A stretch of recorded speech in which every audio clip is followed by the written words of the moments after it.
Mari kita bersatu dalam doa.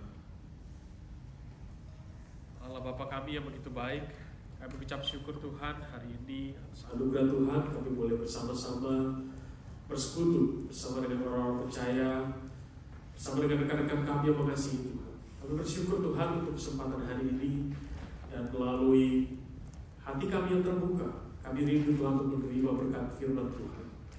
Engkau buka hati kami, pikiran kami, fokus kami Tuhan untuk sebentar mengerti apa yang Tuhan rindukan untuk sampaikan dan untuk kami kerjakan dalam hari-hari kehidupan kami.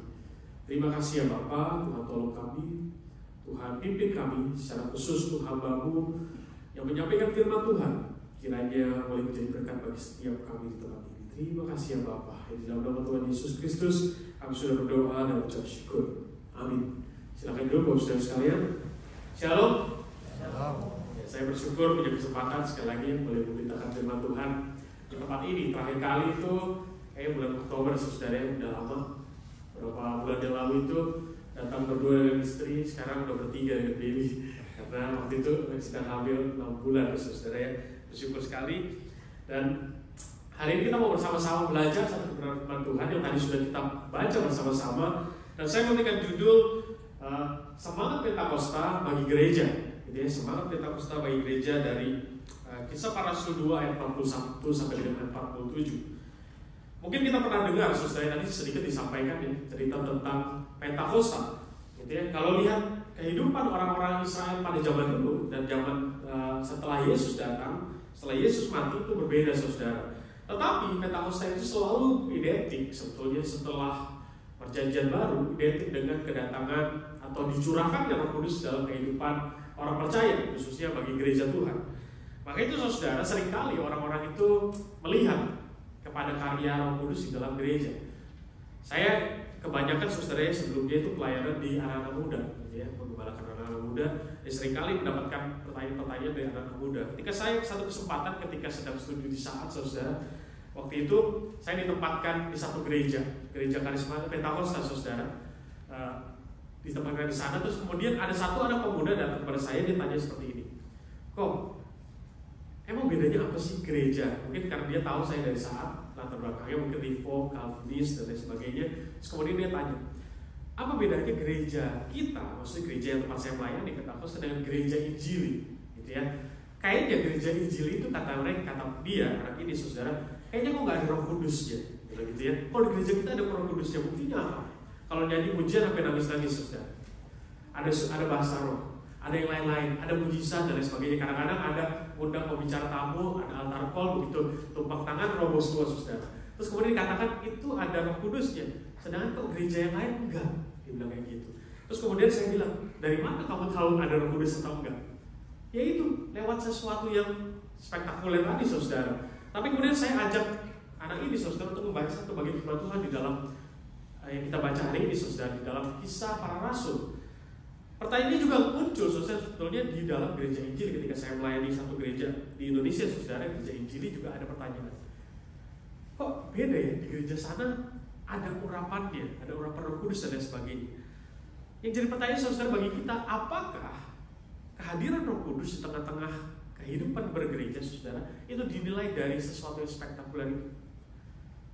Oh, kalau ada bahasa roh artinya ada Roh Kudus. Oh, kalau nyanyi pujian sampai nangis, saudara, itu ada Roh Kudus. Kemudian kalau ada pendeta yang kemudian tumpang tangan mendoakan, ada manifestasi atau jatuh, tumbang gitu ya, saudara, itu adalah karya Roh Kudus. Bagaimana dengan kehidupan gereja Injili atau gereja tradisional, gitu ya, yang nggak ada semua itu, saudara? Apakah ada Roh Kudus? Nah, di bagian firman Tuhan yang kita baca hari ini sebetulnya kita akan belajar bersama-sama. Sebetulnya gereja yang dikatakan penuh dengan Roh Kudus atau punya urapan Roh Kudus atau Roh Kudus bekerja di dalamnya ada di dalam bagian firman Tuhan ini. Tapi sebelum itu saya mau ajak kita bersama-sama melihat, saudara, ya, apa sebetulnya makna Pentakosta sendiri. Pentakosta, saudara, sebetulnya adalah peristiwa yang penting yang terjadi pada hari ke-50 setelah Paskah. Jadi kalau kita lihat konteks Perjanjian Lama, Paskah itu adalah kita merayakan lepasnya bangsa Israel dari Mesir, saudara. Tuhan melewatkan segala tulah itu yang terakhir, kemudian mereka merayakan dengan perayaan Paskah. Dan kemudian hari ke-50 setelah Paskah, mereka kemudian datang kepada Tuhan untuk memberi persembahan kepada Allah. Jadi makanya kenapa dinamakan Pentakosta. Pentakosta itu sendiri kalau diterjemahkan artinya 50. Jadi hari 50 setelah Paskah. Tapi dalam kehidupan kita, ini adalah gambaran tercurahnya Roh Kudus yang turun atas kehidupan para rasul, umat-umat percaya pada waktu itu, saudara. Ketika setelah Tuhan Yesus naik ke atas, ke surga, saudara. Beberapa hari lalu, 10 hari lalu kita merayakan Tuhan Yesus naik ke dalam surga. Walaupun mungkin di Australia, saudara, kita nggak libur. Tapi kalau di Indonesia, kita ada hari libur, hari kenaikan Tuhan Yesus, ya. Dan pada waktu itu, saudara, pengikut-pengikut Kristus seperti orang-orang Yahudi pada umumnya, mereka berkumpul sudah di Yerusalem untuk merayakan itu hari raya panen atau hari panen raya itu, saudara, untuk memberikan berkas-berkas atau hasil-hasil panen mereka, hasil-hasil ternak mereka kepada Tuhan, dipersembahkan kepada Allah sebagai bentuk ucapan syukur. Namun pada momen itu, saudara, kemudian tercurahlah Roh Kudus kepada begitu banyak orang. Makanya itu kenapa, saudara, kalau kita membaca di ayat yang pertama atau ayat 41, di situ dikatakan setelah Petrus berkhotbah, gitu ya, ada 3.000 orang pada hari itu yang bertobat. Kok bisa begitu banyak, saudara? Kenapa? Karena orang-orang sedang berkumpul, dia bersama-sama mengikuti acara tradisi Yahudi pada waktu itu. Ya, jadi ada Roh Kudus yang tercurah, mereka bisa berkata-kata dalam bahasa yang sebetulnya mereka tidak mengerti karena mereka orang Galilea dikatakan. Tetapi kemudian di momen itu dimanfaatkan atau diberikan kesempatan juga kepada Petrus yang juga dipenuhi oleh Roh Kudus untuk berkata-kata, untuk berkhotbah. Dan orang-orang yang mendengar di sana dikatakan hatinya itu tergerak, saudara, kemudian menerima Tuhan. Tetapi tidak berhenti sampai di sana, saudara. Tetapi kemudian Pentakosta itu dimulai dengan tumbuhnya, lahirnya gereja. Jadi bisa dikatakan Pentakosta itu adalah awal penggerak juga munculnya atau lahirnya gereja. Peristiwa ini dianggap sebagai kelahiran gereja Kristen karena menandai awal dari misi gereja untuk menyebarkan ajaran Yesus ke seluruh dunia. Jadi dimulai dari Pentakosta ini. Mereka sebelumnya berkumpul di rumah-rumah masing-masing dengan jumlah yang sedikit, saudara. Tapi kemudian setelah Roh Kudus dicurahkan, kemudian Petrus berkhotbah, langsung begitu banyak orang yang bertobat. Langsung ada komunitas-komunitas yang besar, saudara, yang kemudian jadi cikal bakal gereja yang ada pada saat ini. Yang berbeda ya mungkin dari pada masa itu. Nah, yang menarik, saudara, kehidupan mereka setelah menerima Roh Kudus itu berbeda dengan yang kita bayangkan. Saudara, mungkin kalau kita melihat analogi atau cerita yang tadi saya sampaikan di awal, ketika ada orang-orang dalam kelompok gereja tertentu yang merasa bahwa karya Roh Kudus itu adalah dengan sesuatu hal yang bentuknya atau caranya spektakuler. Seharusnya, saudara, kemudian kita berpikir, kemarin ada peristiwa yang luar biasa. Para rasul ini diberikan kuasa oleh Roh Kudus sehingga mereka bisa berkata-kata dalam bahasa lain, saudara. Bukan bahasa roh ya, berbahasa masing-masing, karena di sana ada orang Kreta, ada orang dari mana-mana dan lain sebagainya. Harusnya, saudara, yang kemudian mereka berpikir ketika itu Tuhan menerima curahan Roh Kudus, mereka hidupnya enak, loh. Kenapa? Karena Tuhan bisa mengadakan satu hal atau mujizat atau kuasa yang spektakuler. Tetapi sayangnya, saudara, ketika saudara membaca bagian firman Tuhan ini, kehidupan mereka setelah Pentakosta, kalau Bapak Ibu saudara membaca normal-normal aja. Buktinya apa?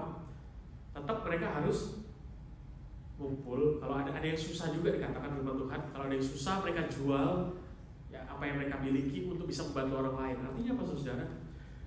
Roh Kudus ada atau hadir dalam individu tidak selalu dilihat dari kemudian hidupnya semua enak, baik dan lain sebagainya. Kalau hidupnya lagi susah, kita berkata bahwa Roh Kudus gak ada dalam kehidupannya. Enggak, saudara. Tetapi ketika Roh Kudus ada, justru menggerakkan anggota-anggota gereja atau umat-umat Tuhan yang lain untuk hadir bagi mereka, menjadi berkat buat orang yang sedang mengalami kesulitan. Maka itu, saudara, saya mengajak kita untuk bersama-sama kita belajar dari jemaat yang pertama. Ini adalah hal yang penting, saudara. Kenapa? Karena mereka yang pertama kali merasakan semangat Pentakosta itu. Dari bagian firman Tuhan ini, saudara, yang tadi kita baca, kita bisa belajar. Yang pertama adalah ada ketekunan, saudara, bertekun. Jadi apa yang dilakukan ketika Roh Kudus dicurahkan dalam kehidupan gereja Tuhan? Yang pertama adalah bertekun. Bertekun dalam apa, saudara? Nanti kita akan pelajari bersama. Bertekun di sini, saudara, menggunakan kata devoted, gitu ya, kalau kita terjemahkan dalam bahasa Inggris, atau dalam bahasa aslinya proskartereo atau proskarteroten kalau di situ ya, itu bahasa lebih lengkapnya saudara ya.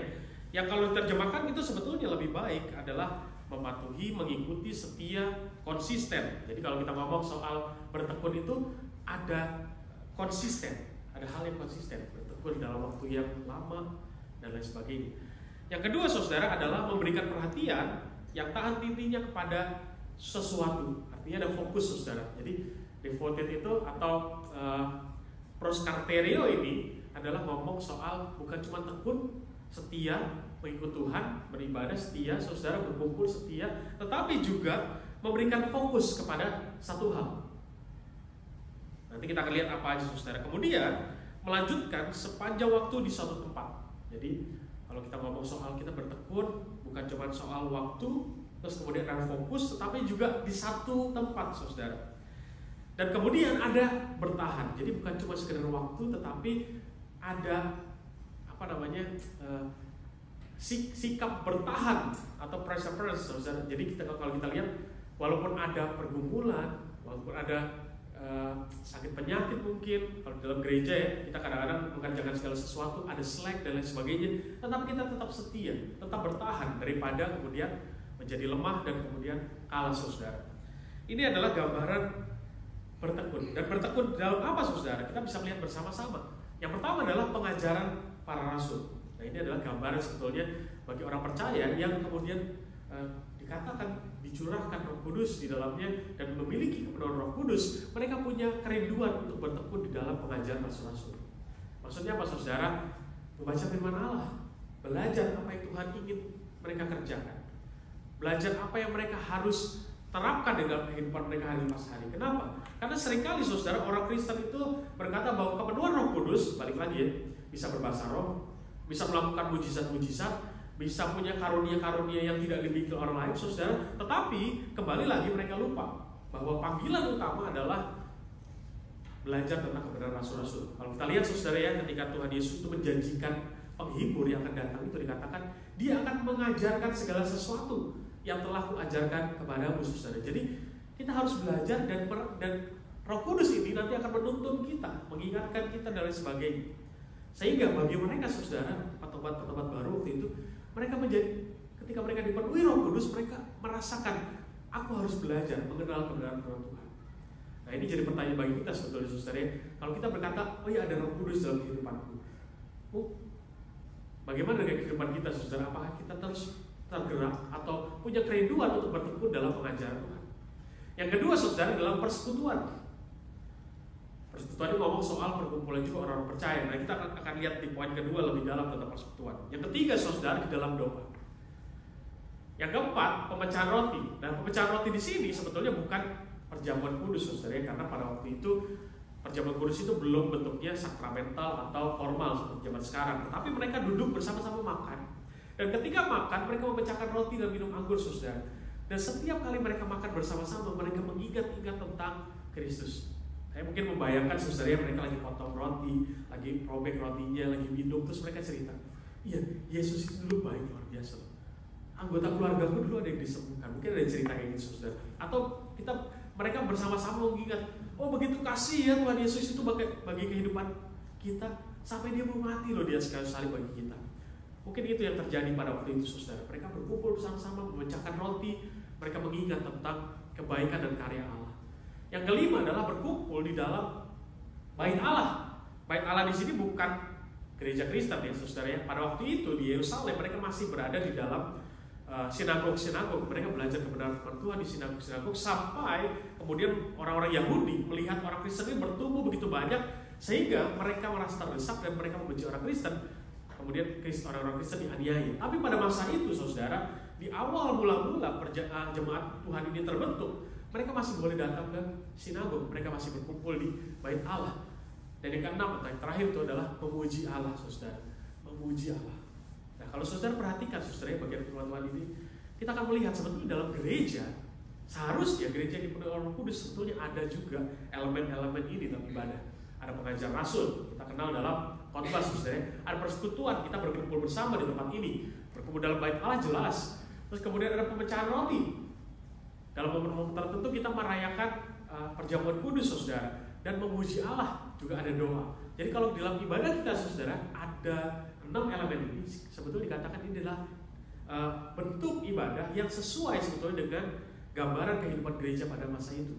Jadi ini harus terus dipertahankan. Mungkin ada yang berpikir gereja itu harusnya waktunya cepat banget. Di Indonesia gitu ya, ada yang namanya 1 jam, ada yang setengah jam katanya saudara. Ada gereja yang online doang. Saya melihat ada beberapa gereja yang nggak ada gedungnya, mereka cuma online lewat Zoom, cuman nggak sampai sejam saudara. Dan mereka menghilangkan beberapa elemen yang penting karena mereka pikir itu bisa mereka lakukan sendiri di rumah dan lain sebagainya. Tetapi ini adalah hal yang utama, yang penting saudara. Kenapa? Karena disinilah mereka bisa merasakan atau bertekun di dalam gambaran kehidupan gereja yang mula-mula. Jadi semangat itu saudara tetap ada di dalam bentuk ibadah kita. Yang kedua saudara, poin yang kita bisa ambil dari bagian firman Tuhan ini adalah tentang persekutuan. Nah, persekutuan ini saya akan sedikit membahas lebih dalam saudara, karena maknanya berbeda dengan kita kumpul-kumpul gitu ya. Karena ada orang Kristen berkata, persekutuan apa sih?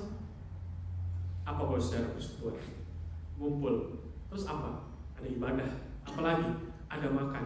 Tapi bukan cuma itu saudara. Bahasa aslinya itu diambil dari kata koinonia saudara, yang artinya suatu yang menunjukkan adanya sebuah kebersamaan dan setiap individu saling mengambil bagian di dalam sebuah pekerjaan. Nah, koinonia saudara, persekutuan itu bukan cuma sekedar ngumpul, tetapi ambil bagian di dalam pekerjaan Tuhan. Mungkin Bapak Saudara kalau di dalam gereja yang seperti kita ini, kita mesti saling dekat satu dengan lain, semua orang mau terlibat dan sebagainya. Kan bayangkan saudara kalau Tuhan menaruh kita di tengah-tengah gereja jumlah jemaatnya ribuan. Mungkin sebagian daripada jemaat tersebut kemudian datang ke gereja udah pulang. Generasi muda saudara ya, karena saya melayani generasi muda, kebanyakan generasi muda sekarang setelah selesai ibadah, kalau mereka nggak punya komunitas gitu ya dengan teman-temannya, kemudian mereka pulang ke mall dan lain sebagainya, nggak mau terlibat dalam pelayanan, nggak mau aktif di dalam persekutuan dan lain sebagainya. Sedangkan sebetulnya saudara, koinonia atau gereja kita, persekutuan kita ini bisa dikatakan sebagai persekutuan kalau setiap individu yang ada di dalamnya itu ambil bagian dalam pekerjaan Tuhan. Kenapa saudara? Karena setiap kita orang yang percaya, tadi katakan yang sudah punya Roh Kudus, setiap orang yang dipilih Roh Kudus pasti diberikan Tuhan satu tugas juga di dalam gereja. Entah ada yang jadi WL, entah ada yang jadi pemusik saudara, entah ada yang jadi usher, mungkin ada yang kasih talenta semuanya saudara, yang bisa main musik, jadi usher, WL, dia bisa masak juga buat gereja, semuanya saudara. Tetapi setiap kita sebetulnya dipanggil sebagai satu kesatuan tubuh Kristus. Ada yang jadi tangan, ada yang jadi kaki, ada yang jadi mata, kepala dan sebagainya. Kalau ada yang di tengah-tengah kita saudara yang ibadah datang, udah gak buat terlibat apa-apa, selesai pulang, kalau ada acara gereja nggak peduli, kalau ditanya siapa yang rindu untuk mau ambil bagian dalam pekerjaan Tuhan, nggak mau juga saudara. Jadi pertanyaan, kenapa? Coba saya bayangkan saudara, gereja disebut dengan kesatuan tubuh Kristus.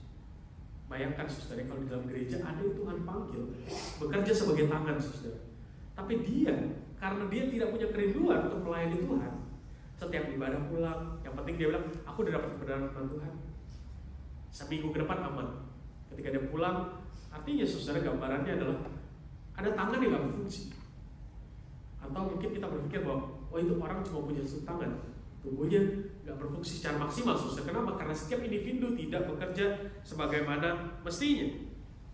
Yang menarik saudara, di dalam kata koinonia ini ada satu kebersamaan yang lain saudara. Di situ dikatakan mereka bukan cuma sekedar bertekun, tapi juga mereka berkontribusi. Salah satunya saudara dalam gambaran firman Tuhan ini adalah dengan menjadi berkat bagi orang-orang yang lain saudara. Kalau kita baca bersama-sama, saya akan coba membacakan sedikit bagi kita semua. Dikatakan seperti ini: semua orang percaya tetap bersatu dan semua milik mereka adalah milik bersama. Milik bersama saudara itu kata yang dipakai adalah koina. Koina itu sebetulnya sama dengan, mirip dengan koinonia saudara. Jadi sebetulnya koinonia ini bukan cuma sekedar panggilan bersekutu, kontribusi, tapi ada sesuatu yang kita berikan bagi gereja saudara. Jadi bukan sekedar cuman datang kumpul-kumpul yuk kita terlibat pelayanan, tapi ada juga pengorbanan yang kita berikan kepada gereja, kepada umat Tuhan yang lain. Di situ katakan seperti ini. Dan selalu ada dari mereka yang menjual harta miliknya lalu membagi-bagikan kepada semua orang sesuai dengan keperluan masing-masing. Ini adalah semangat gereja mula-mula. Ini adalah karya Roh Kudus sebetulnya saudara di tengah-tengah orang percaya. Bayangkan ya, kalau pada waktu itu ada pencurahan Roh Kudus yang turun yang begitu luar biasa saudara. Tapi kemudian banyak orang bertobat dalam satu hari, 3.000 orang. Mungkin zaman sekarang saudara kita akan jarang sekali lihat satu KKR, satu ibadah, satu khotbah saudara 3.000 orang bertobat. Tapi pada waktu itu mereka bertobat. Tetapi sayangnya saudara, orang-orang yang kemudian mengikut Tuhan, gitu ya, mungkin berpikir gini, ketika aku ikut Tuhan, semua akan berjalan dengan baik-baik aja. Aku yang sudah kaya, saudara makin kaya. Aku yang miskin, diberkati akan jadi kaya. Karena ada gereja-gereja saudara yang mengajarkan seperti itu. Ikut Tuhan semua baik-baik saja. Saya pernah waktu muda dulu saudara datang satu KKR gereja. Itu menarik KKR-nya, karena dia bilang gini, ayo semua yang masih jomblo saudara katanya, belum punya pasangan, maju ke depan katanya. Kalian percaya sama Tuhan, andalkan Tuhan, pasti punya pasangan. Dia bilang gitu saudara. Dan saya tahu saudara ya, ada teman saya yang ada dalam satu gereja itu juga, sampai sekarang juga belum punya pasangan. Gitu. Jadi apakah tanda ketika Allah itu memberikan kita Roh Kudus dalam kehidupan kita semuanya berjalan dengan baik? Saya enggak saudara. Di sini digambarkan orang yang susah tetap ada. Bahkan orang yang berkelebihan atau lebih hebat atau lebih kuat daripada orang yang lemah ini saudara, di sana mereka mau memberikan apa yang dia miliki untuk membantu orang yang lemah. Bayangkan ya saudara ya, kalau dia mengikut Tuhan gitu ya, kalau alasannya adalah Roh Kudus bekerja itu sesuatu yang spektakuler. Ketika ada orang lain yang susah, terus mereka diminta atau digerakkan untuk memberi, mereka pikir, ngapain aku jadi orang Kristen? Kalau aku jadi orang Kristen, aku harus mengorbankan sedikit aku punya untuk menolong orang lain. Buat apa? Atau orang sedang tidak punya di bagian firman Tuhan ini, saudara mungkin berpikir, loh, kan orang Kristen ini orang yang sudah dicurahkan Roh Kudus. Roh Kudus ini kan Allah sendiri. Kenapa aku masih hidup susah? Jangan-jangan kemarin yang terjadi itu bohong. Tetapi saya enggak saudara. Disitulah momen Roh Kudus bekerja. Mereka yang punya lebih digerakkan hatinya untuk memberi bagi orang lain. Maka itu kenapa di bagian firman Tuhan terakhir saudara katakan mereka itu memberi atau mereka bertekun dalam segala sesuatu ini dengan hati yang bergembira dan tulus hati saudara. Mereka tolong orang lain dengan tulus. Mereka tolong orang lain dengan sukacita. Bagaimana dengan kita saudara? Apakah kita ketika gereja kita harus melakukan retret? Tetapi sayangnya di gereja kita ada 10 orang yang mungkin kurang mampu untuk bisa membiayai retret ini atau bayar retret. Mau nggak berkorban bagi mereka? Mungkin kita pikir, ya udahlah kita pulang dulu supaya nggak ditagih, nggak dimintain dan lain sebagainya saudara. Tetapi harusnya gereja itu ada dan hadir bagi mereka. Memberi dengan sukacita. Atau kita dengan sukacita dan bahagia bilang, aku aja yang tahu, aku mau tolong dia dan lain sebagainya. Saudara, konteks kehidupan gereja waktu itu sama zaman sekarang itu berbeda. Waktu itu mereka mungkin secara manajemen belum terlalu serapi gereja-gereja sekarang saudara. Sekarang ada session, sekarang ada orang-orang aktivis-aktivis yang bekerja sesuai dengan bidangnya masing-masing. Pada waktu itu mereka semua mengerjakan apapun yang bisa mereka kerjakan saudara. Berbeda dengan zaman sekarang. Dan soal keuangan pun sama. Kalau kita lihat di pasal keempat saudara ya, bagaimana kehidupan orang-orang yang hidup bersama-sama dalam gereja, mereka itu selalu mencoba menjual sesuatu untuk mereka hidup bersama-sama. Tetapi zaman sekarang berbeda saudara ya. Kita punya gereja, kita punya session, kita cukup memberikan persembahan, semua itu dikelola oleh session untuk bisa menjadi berkat bagi setiap orang-orang yang tempat ini. Gitu ya, karena kita punya ruang ibadah, mungkin kita harus bayar listrik, mungkin kita harus sewa tempatnya, kita harus bayar lain dan sebagainya. Dan itu butuh kontribusi kita bersama-sama saudara, untuk kita bisa ambil bagian di dalamnya. Kenapa? Kembali lagi, koinonia, bukan cuma kumpul-kumpul, tetapi kita terlibat, memberikan apa yang kita punya dengan apa saudara? Dengan tulus hati, dengan sukacita. Maka itu firman Tuhan kalau kita perhatikan saudara ya, dalam kehidupan bangsa Israel waktu dulu, di dalam Ulangan 16 ayat 10 saya dikatakan, kemudian haruslah engkau merayakan hari raya 7 minggu bagi Tuhan Allahmu, sekedar memberikan persembahan sukarela yang akan kau berikan sesuai dengan berkat yang diberikan kepadamu oleh Tuhan Allahmu. Jadi ketika mereka merayakan hari panen raya itu saudara, mereka itu memberikan secara sukarela, bukan dipaksa, bukan ditodong saudara ya, karena ada orang berpikir bahwa persembahan itu todong, kalau kita nggak ngasih nanti kayak gini dan lain sebagainya. Bukan saudara, persembahan itu sukarela kepada Tuhan. Ketika kita berkata ini sukarela, seharusnya kita memberikannya tidak dengan beban, tetapi dengan sukacita. Nanti kita akan lihat bersama-sama. Dietrich Bonhoeffer, saudara, satu tokoh teolog, dalam satu buku dia tuliskan seperti ini. The church is the church only when it exists for others, not dominating, but helping and serving. It must tell men of every calling what it means to live for Christ, to exist for others. Jadi kita hidup bagi Tuhan, tetapi kita eksis juga buat orang lain. Jangan hidup bagi Tuhan, terus kemudian setiap orang, ketika orang lain butuh, kita nggak pernah ada. Dan gereja, bisa dikatakan gereja ketika mereka hadir buat orang lain. Orang lain di gereja dulu, saudara, pastinya. Baru kemudian kita keluar menjadi kesaksian. Lalu kemudian di dalam satu tulisannya juga Billy Graham, saudara, menuliskan seperti ini. God has given us two hands, one to receive and the other to give it. Jadi satu menerima, satu memberi, saudara. We are not cistern made for hoarding, we are channel made for sharing. Jadi kita bukan kolam, saudara, ya, yang kemudian kita timbun semua air itu bagi kita sendiri, tetapi kita itu seperti keran-keran yang kemudian mengalirkan aliran berkat itu bagi banyak orang.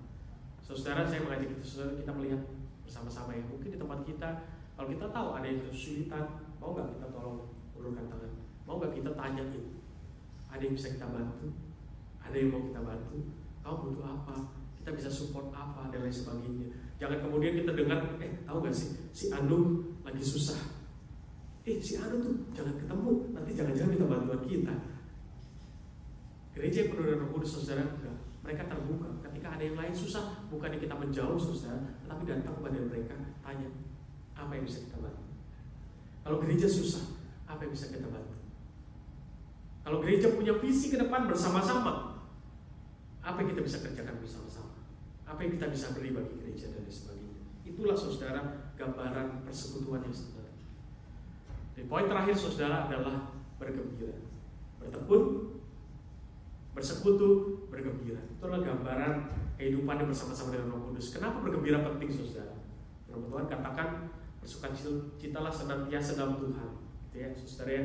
Jangan kemudian orang-orang berkumpul bersama-sama, bersekutu, bertekun dalam pengajaran, tapi mereka kehidupannya tidak bersukacita. Mereka ikut Bible study terpaksa.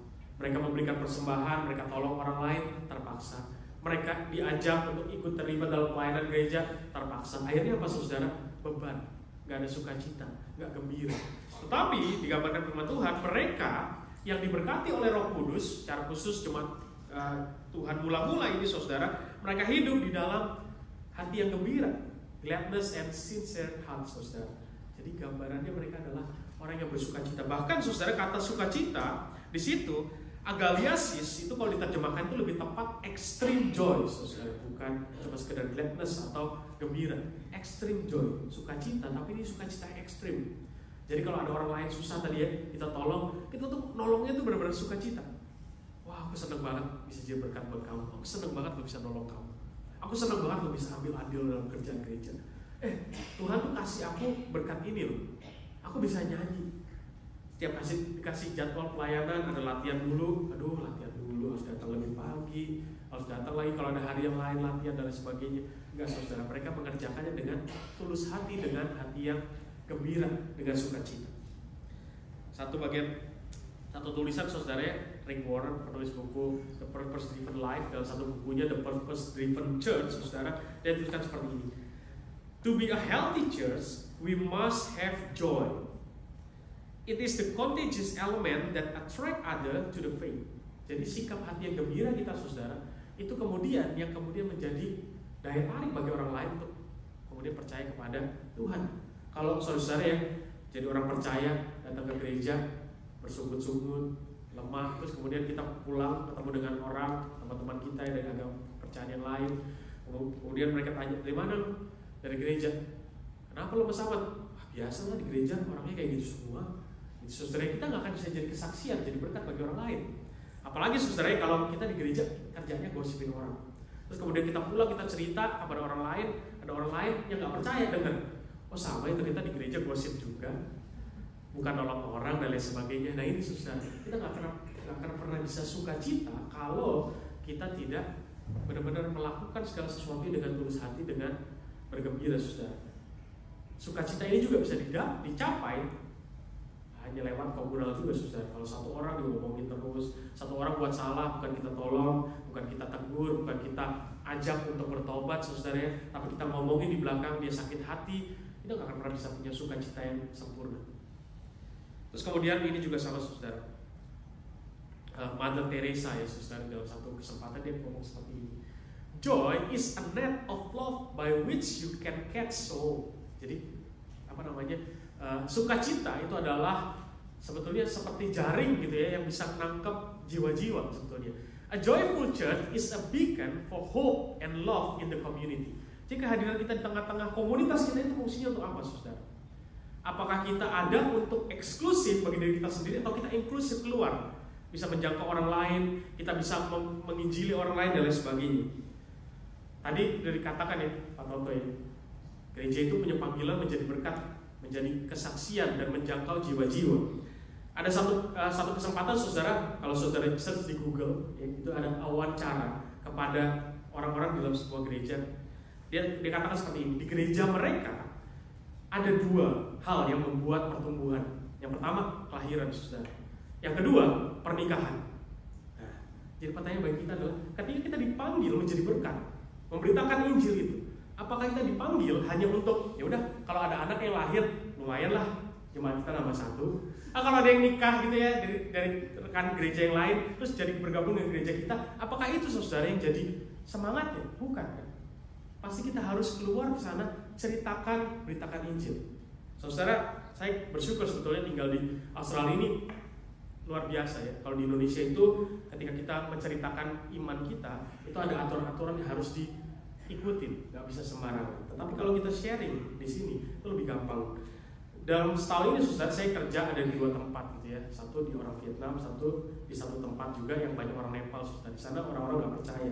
Tapi dalam kesempatan 2 tahun ini, saudara, setiap Paskah mereka tanya, Paskah itu apa sih? Kamu orang Kristen ya? Berarti percaya di Jesus Christ. Kemudian mereka tanya, apa sih Jesus Christ? Saya ceritakan, saudara, firman Tuhan. Sampai kemudian salah satu dari mereka bilang gini, oh, I think I want to believe in Jesus Christ. Gitu. Kenapa, saudara? Karena bagi mereka, apa yang kita percaya, yang pemahaman yang kita miliki, itu adalah sesuatu yang baru. Bagi mereka, saudara, mereka dinilai atau masuk ke dalam surga karena hal-hal yang baik yang mereka percaya. Bahkan teman saya yang orang Nepal dikatakan seperti ini, dalam kepercayaan mereka harus dihukum dulu, kemudian baru kalau cukup mereka bisa masuk surga, saudara. Sedangkan kita enggak. Makanya saya katakan, kalau kita orang Kristen melakukan hal-hal yang baik, melayani Tuhan, jadi berkat bagi sesama, itu bukan karena kita mau masuk surga, bukan, karena kita bersyukur Allah sudah memberikannya bagi kita. Itulah yang diberikan kita, saudara. Maka itu, saudara, firman Tuhan katakan setelah mereka punya 3 elemen itu dalam gereja, mereka itu dikatakan disukai semua orang, dan Allah menambah jumlah mereka setiap hari. Bapak saudara, kalau di dalam gereja kita gitu ya, nggak ada yang namanya bertekun. Ada kegiatan baru kita jalankan sebentar, bubar, karena nggak ada yang mau tekun di dalamnya. Kemudian di tengah-tengahnya nggak ada persekutuan yang sesungguhnya. Orang datang ke gereja cuman ikut ibadah, kemudian pulang, nggak mau terlibat, nggak mau ambil bagian. Ada orang susah, kita nggak mau tolong. Gereja susah, kita nggak mau tolong. Kita nggak akan pernah bisa jadi komunitas yang disukai banyak orang. Tetapi justru melalui kesaksian kita, kegembiraan kita, ketika kita pulang dari gereja ini, ngumpul dengan teman-teman kita yang mungkin nggak percaya, terus kita datang dengan sukacita. Dari mana lo? Dari gereja. Kok seneng amat suruh menikah? Iya dong, habis didoain, habis saling menguatkan. Ada masalah tadi, temanku memberikan kekuatan, nolongin aku. Harusnya gitu, saudara, kita bisa jadi kesaksian di luar. Karena mereka hidup seperti itu, mereka disukai, dan Allah menambah jumlah mereka. Sekali lagi, saudara, Rick Warren di dalam buku The Purpose Driven Church, dia katakan seperti ini. A church health is measured by its sending capacity, not its seating capacity. Banyak gereja, kalau saudara, kemudian berkata bahwa kursi kita harus banyak, bisa menampung 1.000 orang, 2.000 orang, 3.000 orang. Tetapi bukan itu, saudara, yang sehat. Yang sehat adalah kemampuan untuk kita bisa mengutus seseorang untuk menjadi berkat. Ketika saya melihat tulisan ini, saudara, saya merenungkan. Ini bukan ngomong soal kemudian kita cari hamba Tuhan sebanyak-banyaknya, kita kirimlah ke negara-negara tertentu yang belum kenal Tuhan, kemudian percaya. Bukan, saudara. tetapi kehadiran kita di tengah-tengah komunitas kita, apapun yang kita kerjakan, kesaksian kita di tengah jemaat dan lain sebagainya. Inilah saudara semangat untuk mengutus menjadi berkat bagi orang-orang di sekitar, bukan cuma sekedar kita utus ya, kita kirim orang yang untuk memberitakan Injil dan lain sebagainya. Inilah saudara yang harus kita lakukan. Bagaimana dengan kehidupan kita di tempat ini? Apakah kita punya semangat ini semua? Kita bertekun di dalam pengajaran, kita bertekun dalam doa, kita bertekun dalam persekutuan.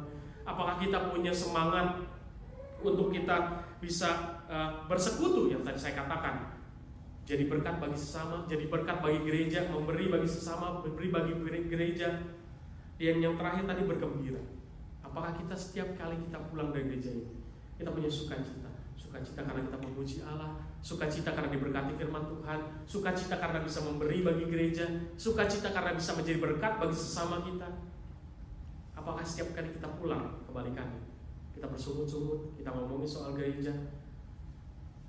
Ini bukan tugas satu pribadi saudara, ini bukan tugas Pak Kasdi, ini bukan tugas session, ini tugas kita bersama-sama yang kita bisa kerjakan di tempat ini. Dan saya kita percaya ketika Roh Kudus itu turun dan kita dikatakan sebagai jemaat Tuhan yang penuh dengan Roh Kudus, kita akan menjadi saksian bagi banyak orang, sehingga di kemudian hari saudara, Tuhan akan mempercayakan jiwa-jiwa yang baru untuk kita layani dan kita bisa memuliakan Tuhan bersama-sama. Mari kita tundukkan kepala, kita berdoa. Allah Bapa kami bersyukur Tuhan hari ini firman Tuhan telah mengingatkan kami kembali bahwa persekutuan yang penuh dengan Roh Kudus, gereja Tuhan yang penuh dengan karya Roh Kudus, bukan gereja yang kemudian melakukan segala sesuatu yang sensasional, tetapi karya Roh Kudus bisa terjadi ketika kami punya hati yang bertekun Tuhan, di dalam pengajaran, di dalam doa-doa, bersekutu, memiliki tujuan dan fokus bersama. Ajari kami Tuhan untuk kami terus belajar menghidupi kebenaran firman Tuhan ini. Kami bisa memiliki fellowship yang benar. Kami juga boleh bersuka cita ketika kami menjalani kehidupan kami bergereja. Ketika kami menolong orang, kami bersuka cita. Ketika kami terlibat dalam gereja, kami bersuka cita. Ketika kami memberi bagi gereja, kami bersuka cita. Itulah panggilan kami Tuhan. Dan kami rindu sebagai setiap individu di tempat ini, kami punya semangat bersama-sama untuk boleh memuliakan nama Tuhan lewat gereja Tuhan ini, menjadi berkat bagi komunitas kami di tempat ini. Terima kasih ya Bapa, firman Tuhan telah selesai ditaburkan. Kiranya benih firman Tuhan itu terus bertumbuh dalam hati kami, terus boleh berbuah, dan kiranya buah-buahnya boleh menjadi kesaksian bagi banyak orang, sehingga mereka yang melihat kehidupan kami memuliakan nama-Mu. Terima kasih ya Bapa, terima kasih. Di dalam nama Tuhan Yesus Kristus kami sudah berdoa dan mengucap syukur. Amin. Selamat hari Minggu, Tuhan Yesus berkati.